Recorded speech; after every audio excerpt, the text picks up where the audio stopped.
Hey everyone, it's Mr. Hollywood, and today I'm ranking all the Mission Impossible films one last time. Now before I give you my ranking, feel free to share your ranking of all 8 Mission Impossible films down below in the comments. And just to warn you guys, there will be no spoilers for Mission Impossible Final Reckoning, so if you guys haven't seen it, don't worry. There will be no spoilers for this video. But anyways, let's get started. In last place is Mission Impossible 2. Now this movie I feel like has grown on me a little bit over time. However, I still don't like this movie that much. I really did not like the villain. I really did not like the romance in the film. I mean, the action is still pretty good. It's not like the best in the franchise, but yeah, the action is still pretty good. Obviously, you have that motorcycle sequence towards the end, which I thought was pretty cool. Obviously, Tom Cruise jumping into the cliff at the beginning was pretty cool. But overall, this movie just didn't do it for me, and it is my least favorite of the Mission Impossible films. Number 7, and from here on out, it gets a lot more difficult to rank. Number 7 is the first Mission Impossible. Now, don't get me wrong. Just because it's the second lowest, I still think it's a great movie. I love seeing it in a more simple time. I love that this is just a spy thriller. Obviously, it was great to see Ethan Hunt for the first time. Obviously, it subverted your expectations in the first 30 minutes, which with all the people that you thought were the main cast all dying in the first 30 minutes, which was pretty shocking. Obviously, the most iconic scene in the movie is Ethan Hunt going down there in like that little vault and you know, hanging himself. I mean, I feel like that's still a pretty iconic moment in the franchise. Is it one of his best stunts? No, but I think it is still very iconic. I still think that the action in this is very good. The only thing that I actually wasn't a big fan of in this that did put it here is because the final battle, I didn't love the final battle. I did not love the twist of Jon Voight being the villain, even though I think it was extremely obvious. And yeah, overall, the final battle just didn't do it for me. But I still really like the movie. Number 6, Mission Impossible 3. Now, I do think this has the best villain in the franchise with Philip Seymour Hoffman. And I thought the action in this was very good. And this is arguably the most personal story in the franchise, where obviously Ethan Hunt married Julia. And throughout the entire movie, it's a lot more personal because he's trying to save her. And yeah, I thought this movie, I mean, on a personal level, very much so worked. The only thing that I wasn't a big fan of, and you're going to notice this theme a little bit, I wasn't a big fan of the final battle.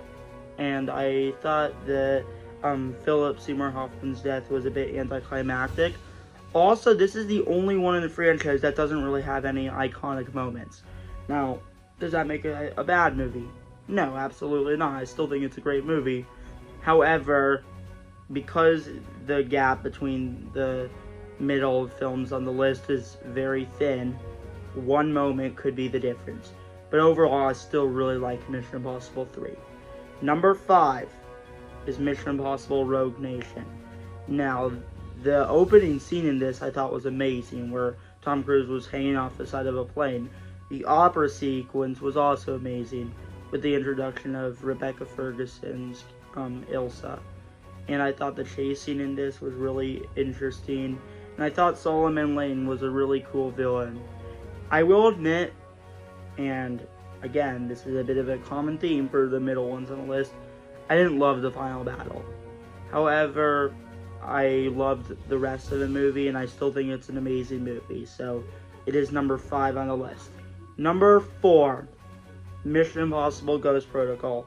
Now, I think you could make an argument that it has the best stunt in the franchise with him climbing the Dubai, with the Dubai sequence. That was an amazing scene. It's arguably the best stunt in the franchise.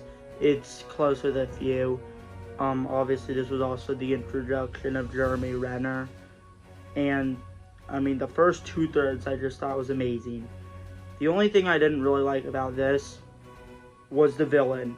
Now, the final battle I thought was okay, so that's part of the reason I liked it a little bit more than Rogue Nation, because the final battle, while I wasn't great, it was an alright final battle. However, because of the Dubai sequence, that's why I would inch it out above Rogue Nation. So yes, just because the final battle wasn't the best in either, they're still both amazing films. However, the top three, I think, are all just consistently great through and through.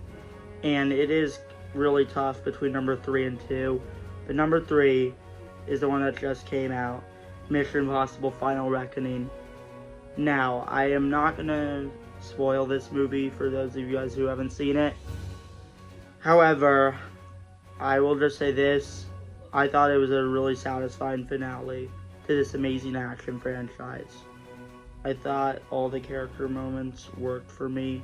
The action was just amazing. And overall, this was a really satisfying conclusion to an amazing franchise. And so far, Final Reckoning is my favorite movie of the year. We'll see if anything else tops it, but yeah. It was an amazing movie, and I loved every second of it. So, Mission Impossible Final Reckoning could move up to number 2 over time. But, I mean, I do have it a little bit fresh on my mind, and there are just a few things about my number 2 that on the list I liked more. So, as of right now, I'm going to put it at number 3. So, yeah. Mission Impossible Final Reckoning, number 3. Number 2 is Mission Impossible Fallout. What an amazing movie that, I mean, to be fair, a lot of people would consider this the best of the franchise, and I think that's fair enough. This movie is amazing. It takes everything great about Rogue Nation Ghost Protocol and just elevates it. The Halo jump at the beginning was amazing. The action in this was just amazing. And I think it has the runner-up in terms of best villain with Henry Cavill as August Walker. Obviously, this was filmed around the same time as Justice League, the mustache removal. But yeah, this movie I thought was amazing, and I think it just took the Mission Impossible franchise to a whole new level, and I can understand why a lot of people would put it there as number 1. However, for me, number 1 is Mission Impossible Dead Reckoning. Words cannot describe the high that I felt after seeing the movie. I thought this movie was just on a whole new level, and I don't think that Final Reckoning will ever overtake this in my mind. I don't think any Mission Impossible will, because I think enough time has passed where I think this is my clear number 1. I mean, this film is just amazing. The action in this is just amazing. The emotion I felt throughout the film was unmatched. And the really dark ending and not knowing what's going to happen next. I mean, it was such an amazing experience. I loved every second of this film, from the opening to the end. And I thought the introduction of Gabe was cool. I thought the introduction of Haley Atwell was cool. Obviously, the final battle where Tom Cruise rides the motorcycle off the cliff was just cinema. And the whole train sequence took the train sequence from Mission Impossible 1, but made it like 100 times better. And yeah, I mean, this entire movie I just thought was amazing. The chase sequence in the middle, probably my favorite chase scene in the franchise. And Ilsa's death, I know a lot of people weren't crazy about it, but I thought it was necessary for the plot, and I thought it made the final battle more emotional. So yeah, Mission Impossible Dead Reckoning for me just did everything. It was an amazing movie, and it is my favorite Mission Impossible film, and possibly my favorite action film of all time. Which does remind me, in a few days, I am doing my top 30 favorite action films. So we'll see what's number 1, but I think this is going to be top 3 minimum, so yeah. Now, thanks for watching. Feel free to share your ranking of the Mission Impossible films. What was your thoughts on Final Reckoning? I am curious to hear your thoughts, and I cannot wait to do some more Tom Cruise and action film rankings in the next few days. Now, thanks for watching, and peace out.